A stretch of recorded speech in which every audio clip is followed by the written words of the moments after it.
Dear friends, today I am going to share with you my thoughts on one of the most current controversial topic, that is which of the two mode is more effective in terms of knowledge transfer. Meaning thereby, today because of COVID-19 and the fear associated with contracting the infection, people are confined to home. More so, the school and college going students.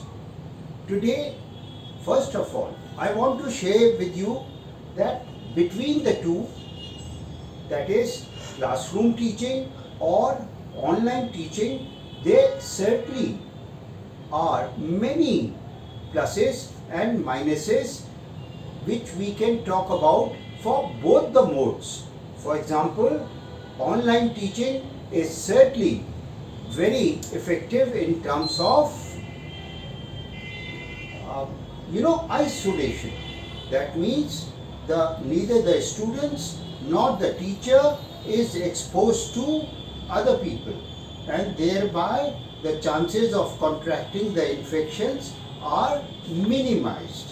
Secondly, because of online coaching, it saves the travel, and lastly, it also can be done in the confines and comfort of home. Having said that, as far as transfer of knowledge is concerned, there are a lot of limitations, because in a classroom session there is a direct contact between teacher and taught.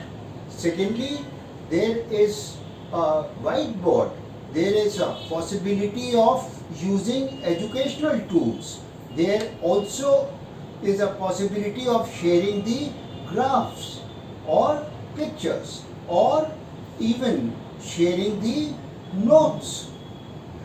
Lastly, classroom sessions certainly are more effective because in the classroom, teacher has a direct eye-to-eye contact, plus the teacher body language also certainly is a part of knowledge transfer. Having said that, let's come straight away to online classes for kids. Now the kids I am addressing in the age group of 4 to 5 years of age to about 10 to 12. Now this is the segment of our kids that people are, parents are, country is, education ministry is most sensitive and careful about. More so when most of the time we are being told that kids are more susceptible to infections. Now, kids, let us understand, in this age group are full of energy, and if to start with, if they are confined in the four walls of home, that means they are not indulging in physical exercises through walks, running, or even cycling, or the different kind of outdoor sports. In the process, their energy, stored up energy, is not spent. One of the most common complaint to the doctors by the parents for their kids in this age group is that their kids are getting obese. Certainly they would, because their energy is not spent, and being at home confined within the walls, they also have the option of eating more than or more number of times what they normally do when they are outside or when they go out to the school. Second factor which is very critical and which is very harmful is exposure of either smartphone screen or even laptop screen, which certainly emanates the harmful rays. Now, if a kid is exposed to these screens for a period of 4 to 6 hours, which includes lectures, sessions, and thereafter the homework. So, these 4 to 6 hours exposure certainly is going to impact the eyes. Not only the eyes, but also the mind. Why? Because the mind also is concentrating constantly on the screen. So the second complaint which kids are facing and the parents are reporting to doctors is eyes strain. And second, quite a few young kids are also undergoing behavioral changes, mental depressions. Now these are serious matters and we have to be very careful about it.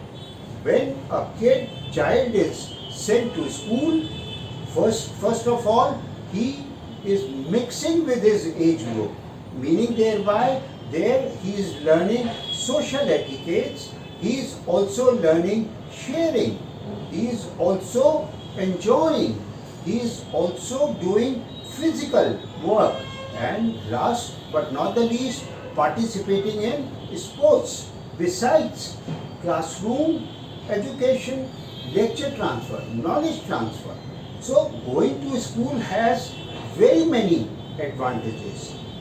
Also, those students who already are senior enough and are exposed to science practicals or even arts practicals, they are deprived of lab activities. So therefore, in totality, if we look at between the two, classroom sessions certainly are much more effective and desirable than online session. Having said so, we also cannot overlook or undermine the threat of COVID-19. Also the fear of contracting infection. So we have to find somehow a balance of best of both. And I personally feel, which I'm doing a lot of reading and following a lot of videos, and I have realized quite a few parents now have decided that their kids would not attend the classes beyond an hour, hour and a half, and thereafter also they will just be involved in doing the homework not more than half to 1 hour. That means their exposure to smartphones or laptops are not more than 2 hours, which makes sense. Other than that, the parents are advised to expose their kids to safer, isolated, open spaces where the child should be allowed to go, run around, do the cycling or play games associated with ball, so that he does running. In the process, he will certainly be exposed to weather, he will be exposed to fresh air, sunlight, and also physical exercise. Of course, parents have to be very careful in choosing the place. In addition to that, parents should certainly ensure that the child is wearing the mask if he is over the age of 6, which is advised by as per WHO guidelines. So in the end, I would say till such time it is safe to send your child out to school or outside, parents, rightfully so, have to listen to the voice of fear and also the parental feeling of protection. But the child also needs to be A, given proper physical exercise, B, not allowed to eat more than what is the normal diet. 3. He should go out in the open where he should do physical running, play games, mix, and in, of course, open spaces. And last but not the least, should not be allowed to be exposed to the smartphone and laptop, because the rays which emanate certainly are going to be harmful to his eyes as well as to his brain. I think we should use our good sense, our good counsel, as even today nobody in the world, experts are completely confused. They are yet not being able to find the cell structure or the DNA of the infection. So even the medicines or the vaccines which have been found so far are, of course, should be taken, but are effective only for a certain mutant. And once there is a change in mutant, then we are yet not sure whether the vaccine taken is going to be effective or not. And till date, so far, even a vaccine for the child from the age group of 2 to 12 has not come in the market, nor has been approved by world authorities. So we have to be, of course, careful, but at the same time, let us also not do the damage to our child's psyche, which is going to affect him throughout his life. And let the child not be over panicked. He should face situations boldly, and we should not instill fear in his mind.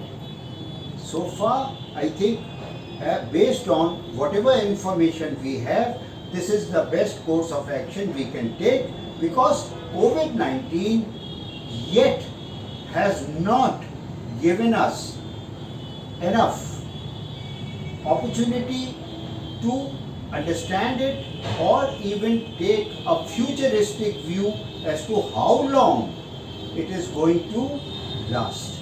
So the online classes also do not have a defined lifetime. So we have to ourselves go into online classes, but with limitations and with a balance. Thank you. Think it over. Bless you all.